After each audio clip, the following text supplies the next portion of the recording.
हम ऐसे गांव से आते हैं, ऐसे इलाके से आते हैं, कोई ऐसा साल नहीं गुजरता है साहब कि हमारे इलाके में कोई शहादत ना हुई हो। हमारे इलाके में लोगों के पास महज नौकरी नहीं है सेना, हम जानते हैं इस बात को। जब किसी परिवार में किसी बच्चे को सेना की नौकरी मिलती है, पूरे इलाके में उनका सम्मान होता है। और दुख के साथ साथ जब एक पार्थिव शरीर गांव आता है, आंखों में आंसू होने के बावजूद उस इलाके का सीना गर्व से चौड़ा हो जाता है कि हमारे बच्चे ने जो है देश के लिए सर्वोच्च सम्मान दिया है। सेना का सवाल देश की सुरक्षा का सवाल है, आप इसको मजाक मत बनाइए। और एक बात हमारे साथी भी कह रहे हैं, आप तमाम मीडिया लोग भी इसको बोल रहे हैं कि उसमें से 25% लोगों को, साहब 25% नहीं, अप टू 25%, ध्यान रखिएगा, यह है सेल्समैन मेगा बम्पर ऑफर की मानसिकता। अप टू 25% क्या होता है? मतलब 25% की भी गारंटी नहीं है। यह मत समझिए आप कि उसमें से एक को दे ही देंगे नौकरी। बहुत चालाकी से टर्म्स एंड कंडीशन लिख दिया है, अप टू 25%। और इसमें यह कितना गंभीर है, इस गंभीरता का आप अंदाजा लगाइए कि अभी आए हुए 3 दिन हुए हैं घोषणा किए हुए, 2 मेजर अमेंडमेंट हो चुका है, और जो फायदा गिनाए जा रहे हैं वो फायदा तो पहले से है। सेना में, आर्म फोर्सेस में, पैरामिलिट्री में भर्ती होने की मैक्सिमम आयु 25 वर्ष है। 25 वर्ष से ज्यादा में तो आप बहाल ही नहीं हो सकते हैं। उसके बाद अलग अलग रैंक पे आप कितना समय तक सेवा देंगे वो पहले से निर्धारित है। और जो लोग आर्मी की नौकरी समाप्त करके, सेवा समाप्त करके आते हैं, उनको अन्य जगहों पे सुविधाएं दी जाती है। भूतपूर्व सैनिकों को सुविधाएं दी जाती है, भूतपूर्व सैनिकों के परिवारों को सुविधाएं दी जाती है।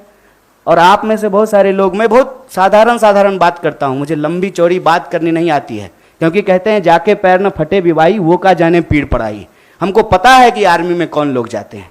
गृह मंत्री का बेटा आर्मी में नहीं जाएगा, वो बीसीसीआई का सेक्रेटरी बनेगा। हमको पता है कि वहां पे सेवा करने वाले कौन लोग होते हैं, गरीब किसान मजदूर के बच्चे होते हैं। कोई नेता का बाल बच्चा आर्मी में नहीं जाता है। जाता है, प्रधानमंत्री भी जाते हैं फोटो खिंचवाने के लिए। फोटो खिंचवाने के लिए वर्दी पहनना एक बात होता है, देश की भक्ति के लिए, सर्वोच्च सम्मान के लिए वर्दी पहनना दूसरी बात होती है। दीपावली में जाकर के मिठाई बांट देंगे, उसके बाद आकर के अग्निपथ योजना ला करके देश की जवानों का दिवाला निकाल देंगे। अग्निपथ योजना इस देश के नौजवानों को अग्नि में झोंकने की योजना है। इस योजना को सरकार को तुरंत वापस लेना चाहिए। और ये जो लॉलीपॉप वाली भाषा है ना, इस लॉलीपॉप की भाषाओं को बंद करना चाहिए। और जहां तक बिहार में हिंसा का सवाल है, सीधा सा एक कारण समझ लीजिए, ये नौजवान ना किसी के द्वारा लाए गए हैं, ना किसी के द्वारा बुलाए गए हैं। आप तमाम प्रबुद्ध पत्रकार यहां बैठे हुए हैं, कोई ऑर्गेनाइज्ड आंदोलन होता है, उसका स्वरूप अलग होता है। हम लोग 3 दिन से नहीं डिटेन हो रहे हैं यहाँ पे, हमारा ऑफिस छावनी नहीं बना हुआ है। हम लोग आते हैं, पुलिस पकड़ करके हमको ले जाती है, कोई हिंसा नहीं होती है, कुछ भी नहीं होता है। उसमें हिंसा क्यों हुआ है? क्योंकि वहां नौजवानों का सब्र जो है पानी सर से ऊपर चला गया है। और एक बात और जान लीजिए, जो हमारा बेरोजगारी दर है देश का, बिहार का बेरोजगारी दर डबल है साहब। जहां के मजदूर, बिहार का मजदूर जाता है ना हरियाणा और पंजाब में धान काटने के लिए, बिहार के ही लोग आते हैं ना दिल्ली में काम करने के लिए, बिहार के ही लोग जाते हैं ना महाराष्ट्र में काम करने के लिए। जहां एम्प्लॉयमेंट नहीं है वहां के लोग ऑलरेडी विस्थापित होते हैं। ये जो बच्चे हैं ये उस उम्मीद में अपने गांव में रह रहे हैं, दौड़ रहे हैं जाड़ा गर्मी बरसात, सड़कों पे, मैदानों में, रेत पे, कि इनको किसी दिन सेना में सेवा देने का मौका मिलेगा। ये मौका इनसे जब छीना जा रहा है तो इनका सब्र टूट गया है। लेकिन मैं इन तमाम नौजवानों से भी एक अपील करना चाहता हूं, दोस्त, हम किसान के बच्चे हैं और हमारे माँ बाप ने इस सरकार को झुकाया है, इस सरकार को बताया है कि ये देश गांधी का देश है और गांधी के देश में सत्य और अहिंसा से ही कोई लड़ाई जीती जा सकती है।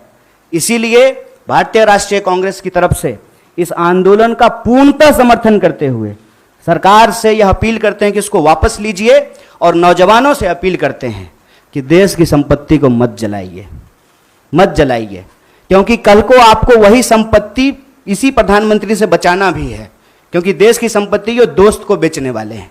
ये हमारे आपके टैक्स के पैसे की संपत्ति है, इसकी रक्षा कीजिए, सत्य और अहिंसा के रास्ते पे चलिए। और किसानों ने 700 लोगों की शहादत देने के बाद 1 साल से ज्यादा आंदोलन चलाया, शांतिपूर्ण तरीके से चलाया। तमाम तरह के आरोप लगाए गए, जैसे आज आपके आंदोलन को कहते हैं उपद्रवी, तोड़फोड़ करने वाले, हिंसा करने वाले। ये कहां से आ गए, कैसे आ गए, कौन है इसके लिए जिम्मेवार? और विपक्ष के माथे पर मत खेलिए।